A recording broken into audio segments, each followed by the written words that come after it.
नमस्कार दोस्तों, स्वागत है आप सभी लोगों का आपके अपने यूट्यूब परिवार में। और दोस्तों, आज के सेशन में हम लोग सॉल्व करने वाले हैं मैथ पेडागोजी के आए हुए बहुत ही महत्वपूर्ण क्वेश्चंस को।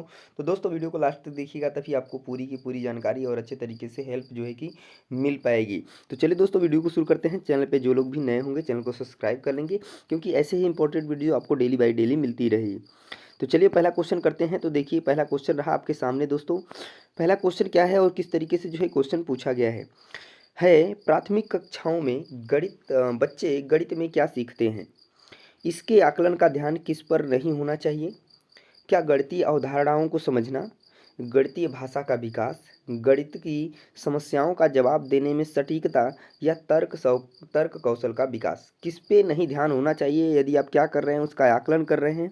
तो देखिए, अगर हम बात करें गणितीय अवधारणाओं को समझना, तो इस पे हम निश्चित रूप से क्या करेंगे, ध्यान हमारा होना चाहिए। गणितीय भाषा का विकास, इस पर भी ध्यान होना चाहिए। तर्क कौशल का विकास, इस पर भी ध्यान होना चाहिए। पर ये ध्यान नहीं होना चाहिए कि गणित की समस्याओं का जब बच्चे जवाब दे रहे हैं तो वो बिल्कुल सही सही आंसर दे, उसमें गलतियाँ हो सकती हैं, कोई दिक्कतें नहीं हैं। तो इसका जो राइट आंसर बनेगा ऑप्शन नंबर थर्ड जो है बिल्कुल सही हो जाएगा दोस्तों। चलिए नेक्स्ट क्वेश्चन देखिए, question number second. Question second है कि प्रारंभिक कक्षाओं में एक गणितीय अवधारणा के विकास में निम्नलिखित निर्देशों का अनुक्रम किस प्रकार किया जाना चाहिए? चित्र बनाना, प्रतीकात्मक प्रतिनिधित्व का उपयोग करना, अनुभव प्रदान करना, भाषा के माध्यम से समझाना। क्या जो है बनेगा इसका सीक्वेंस, ये आपको बताना है। क्रम क्या होगा ये आपको बताना है। तो देखिए, अगर हम बात करें यहाँ पर अनुभव प्रदान करना, तो ये जो है सबसे पहले हम अनुभव प्रदान करते हैं, तो ये फर्स्ट पे आ जाएगा। उसके बाद हम बात करते हैं तो इसको फिर भाषा, अनुभव को हम भाषा के माध्यम से क्या करेंगे, समझाएंगे। उसके बाद उसके चित्र बनाएंगे और उसके बाद प्रतीकात्मक प्रतिनिधित्व का उपयोग करेंगे। तो इस तरीके से जो आपका बनेगा, ये आपका बन गया 1, ये आपका बन गया 2 यानी दूसरे नंबर पे, और ये आपका बना लास्ट ये 3 नंबर पे, और ये 4 नंबर पे। तो किस में मिल रहा है आपको? तो ये फर्स्ट में मिल रहा है आपका, सेकंड और फोर्थ में, ठीक है। पर आपका फोर्थ जो है कहाँ मिल गया? ये आपका मिल गया फोर्थ, ये आपका फर्स्ट, और ये आपका क्या हो गया, सॉरी, चलिए एक बार इसको देख लेते हैं फिर से, ठीक है। ये आपका हो गया अनुभव प्रदान करना, यह हो आपका कितने हो गया, फर्स्ट पे, ये सेकंड पे, ठीक है, और ये थर्ड पे, और ये फोर्थ पे। किस पे? फोर्थ पे, ठीक है। तो कि कौन सा हो गया? तो ऑप्शन नंबर सेकंड बिल्कुल सही हो रहा है दोस्तों, ठीक है। नेक्स्ट क्वेश्चन चलिए, क्वेश्चन नंबर 33। क्वेश्चन नंबर 33 पे चलिए। क्वेश्चन नंबर 33 थोड़ा सा, चलिए स्क्रीन को बड़ा कर लेते हैं ताकि आपको अच्छे से दिख सके, ठीक है। सॉरी, चलिए आगे आपके सामने पूरी की पूरी क्वेश्चंस। चलिए क्वेश्चंस क्या है कि एक बच्चे ने नीचे दिखाए अनुसार दो संख्याएं घटाई। देखिए, 3 में से 7 यानी 7 में से उसने 3 घटा दिया है और 8 में से 2 को घटाया है। तो निम्नलिखित में से कौन सा कथन बच्चे की घटाव सीखने का बोध कराता है? क्या बच्चे को घटाव की प्रक्रिया में स्थानीय मान के बारे में गलत अवधारणा है? बच्चा नहीं जानता कि कैसे घटाना है? या बच्चा 2 अंकों वाली घटाव संख्याओं के घटाव की प्रक्रिया जानता है? या फिर यह गलती है और इसे बार बार अभ्यास करके सुधार किया जा सकता है? तो बात करें अगर हम कि यह गलती है और इसे बार बार अभ्यास करके सुधारा जा सकता है, तो ये बात गलत है। बच्चा 2 अंक वाली घटाव की प्रक्रिया जानता है? तो नहीं जानता है सही तरीके से। बच्चा नहीं जानता कि कैसे घटाना है, तो ये बात भी गलत है, वो घटा रहा है पर सही तरीके से नहीं। तो बच्चे की जो घटाव की प्रक्रिया में स्थानीय मान के बारे में क्या है, गलत धारणा है, इस वजह से बच्चा जो है इस तरीके से घटाव कर रहा है। तो यहाँ पे राइट आंसर ऑप्शन नंबर 1 जो है बन जाएगा दोस्तों। नेक्स्ट क्वेश्चन देखिए, क्वेश्चन नंबर 34। अधिगम और आकलन के चक्र के निम्नलिखित चरणों को क्रम में व्यवस्थित कीजिए। शिक्षण अधिगम के साथ एकीकृत आकलन, शिक्षण अधिगम और आकलन की योजना बनाना और उसका संगठन, प्रगति रिपोर्ट का विकास, बच्चों के अधिगम और प्रगति की प्रतिपुष्टि की रिपोर्टिंग और उसका संचार। तो क्या बनेगा यहाँ पे राइट आंसर? अगर हम बात करें शिक्षण अधिगम और आकलन की योजना बनाना और उसका संगठन, तो सबसे पहले हम क्या करेंगे, शिक्षण अधिगम और आकलन की योजना बनाएंगे। तो सेकंड किस किस ऑप्शन में? तो पहले दूसरा और तीसरा तो ऐसे ही कट गया। अब बचा यहाँ पे, अब देखिए इसके बाद क्या करेंगे, जब हम शिक्षण अधिगम और आकलन की योजना बना लेंगे तो उसके बाद करेंगे क्या? उसके बाद देखिए तो यहाँ पे क्या करेंगे, अब जब हम योजना बना लेंगे तो शिक्षण अधिगम के साथ एकीकृत क्या करेंगे, आकलन करेंगे। आकलन करने के बाद हम करेंगे क्या, तो प्रगति रिपोर्ट का विकास करेंगे और बच्चों के अधिगम और प्रगति की प्रतिपुष्टि की रिपोर्टिंग और उसका संचार करेंगे। तो यहाँ पे आपका राइट आंसर क्या बन जाएगा, 1 बन जाएगा, जो कि बिल्कुल सही क्रम होगा। नेक्स्ट क्वेश्चन देखिए, क्वेश्चन नंबर 35 क्वेश्चन नंबर है कि रोमन अंकों का उपयोग आमतौर पर हिंदू अरबी अंकों जैसी संख्याओं के लेखन में क्यों नहीं किया जाता। क्या रोमन अंक स्थानीय मान का नियोजन नहीं करते हैं, इसलिए इन अंकों का उपयोग करके गणना करना मुश्किल होता है, या रोमन अंकों को याद करना मुश्किल है, रोमन अंकों का उपयोग करके संख्याओं को बनाना एक जटिल कार्य है, बच्चे अंग्रेजी वर्णमाला और रोमन अंकों में भ्रमित हो जाते हैं। तो नहीं, ऐसी बात नहीं है और यह जटिल कार्य नहीं है और याद करना भी मुश्किल नहीं है। बात जो सही है वो ये है कि रोमन अंक स्थानीय मान का नियोजन नहीं करते हैं, इसलिए इन अंकों का उपयोग करके गणना करना मुश्किल होता है। ये जो है अंकों जैसी संख्याओं का लेखन में इसीलिए उपयोग नहीं किया जाता है रोमन अंकों का। ठीक है, नेक्स्ट क्वेश्चन देखिए, क्वेश्चन नंबर 36 बड़ा क्वेश्चन है, ध्यान दीजिएगा। एक शिक्षक अपनी कक्षा में बच्चों को उनके परिवेश में मौजूद वस्तुओं के भौतिक गुणों को अपने शब्दों में समझाने के लिए प्रोत्साहित करता है। अपने छात्रों के साथ ऐसी गतिविधि करने के पीछे शिक्षक का सबसे उचित उद्देश्य क्या है। एक बार फिर से क्वेश्चन को पढ़ लीजिए। एक शिक्षक अपनी कक्षा में बच्चों को उनके परिवेश में मौजूद वस्तुओं के भौतिक गुणों को अपने शब्दों में क्या कर रहा है, समझाने के लिए प्रोत्साहित कर रहा है। तो अपने छात्रों के साथ ऐसी गतिविधि करने के पीछे शिक्षक का सबसे बड़ा उद्देश्य क्या है, ये आपको बताना है। तो चलिए, चारों ऑप्शंस आपके रहे सामने। तो यह एक बहुत ही रोचक गतिविधि है जिसे आकार की अवधारणा को पुनः देखने के लिए खाली समय में किया जा सकता है। क्या यह सही होगा?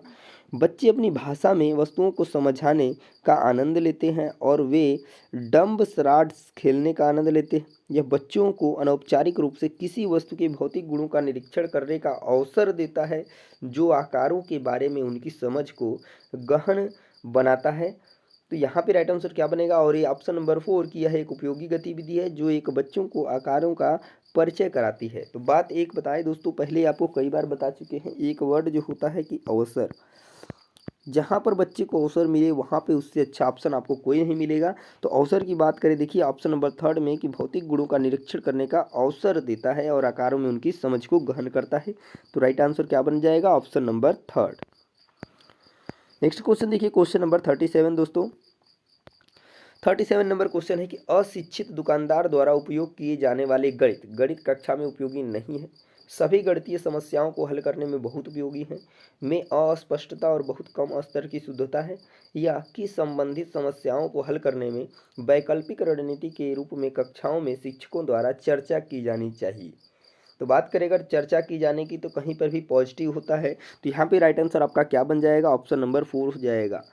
ठीक है, नेक्स्ट क्वेश्चन देखते हैं दोस्तों, क्वेश्चन नंबर 38। क्वेश्चन नंबर 38 है कि एक शिक्षक को गणित कक्षा में बच्चों के एक विषम समूह को कैसे संभालना चाहिए। एक ही क्षमता वाले बच्चों को एक साथ समूहित रखकर उनकी क्षमता के अनुसार प्रश्न देकर, या एक ही कक्षा में सभी बच्चों को एक साथ समूहित रखकर अलग अलग क्षमताओं वाले बच्चों को एक साथ समूहित रखकर, ताकि वे एक दूसरे से सीख सके, और कम क्षमता वाले बच्चों के अनुसार कक्षा में प्रश्न हल करके और उच्च क्षमता वाले बच्चों को जटिल प्रश्न गृह कार्य के रूप में देकर। क्या इस तरीके से आप संभाल पाएंगे बच्चों को?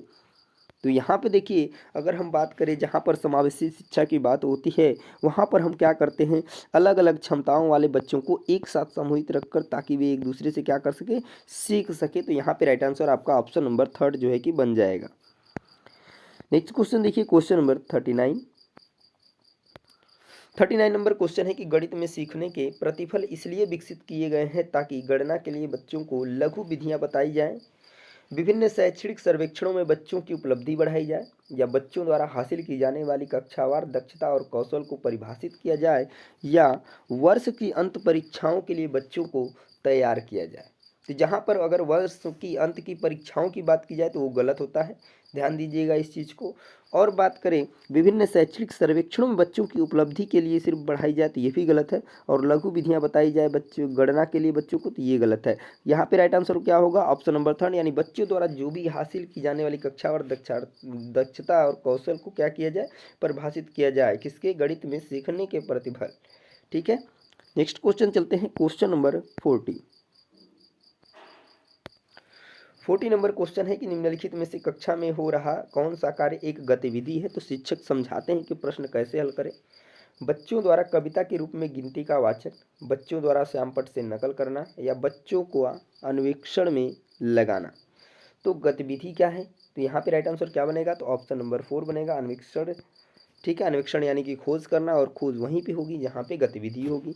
तो राइट आंसर क्या हो जाएगा, ऑप्शन नंबर 4। नेक्स्ट क्वेश्चन देखिए, क्वेश्चन नंबर 41।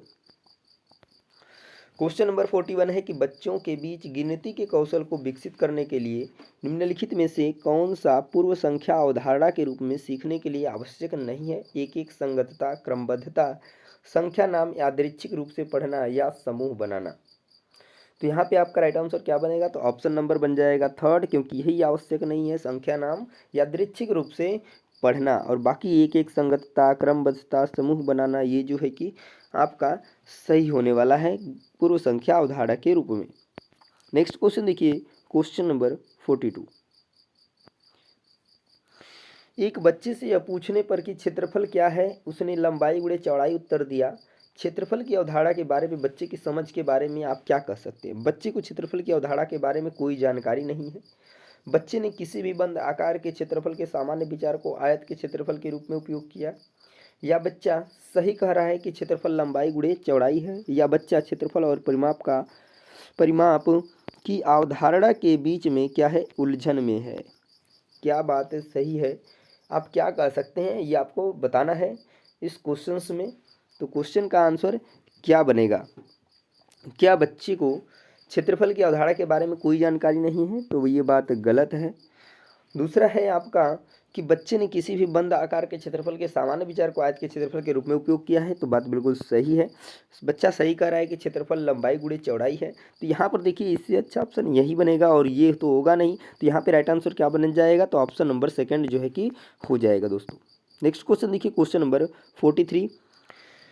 गणित सीखने के संबंध में निम्नलिखित में से कौन सा कथन सत्य है। तो गणित सीखने के लिए एक कठिन विषय है, ये बात बिल्कुल गलत है।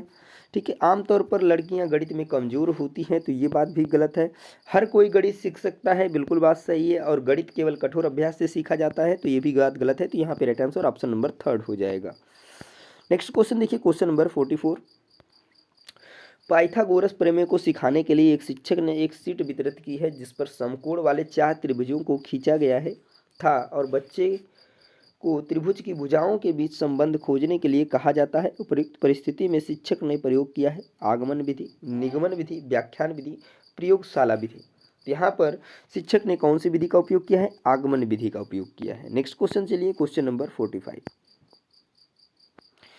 क्वेश्चन नंबर 45 है, निम्नलिखित में से कौन सा कथन संकल्पना मानचित्र के बारे में सत्य नहीं है। तो संकल्पना मानचित्र अंतर संबंधित अवधारणाओं और उन्हें जोड़ने वाले लिंक का संग्रह प्रस्तुत करते हैं। संकल्पना मानचित्र केवल शिक्षकों द्वारा बनाया जाना चाहिए। संकल्पना मानचित्र प्रकृति में पदानुक्रमित है। संकल्पना मानचित्र नए शिक्षण को पूर्व ज्ञान से जुड़ने में क्या है, सहायक है। तो यहाँ पे राइट आंसर क्या बनना है, ऑप्शन नंबर सेकंड की जो भी संकल्पना मानचित्र है केवल शिक्षकों द्वारा क्या किया जाना चाहिए, बनाया जाना चाहिए। आंसर क्या हो जाएगा, ऑप्शन नंबर सेकंड।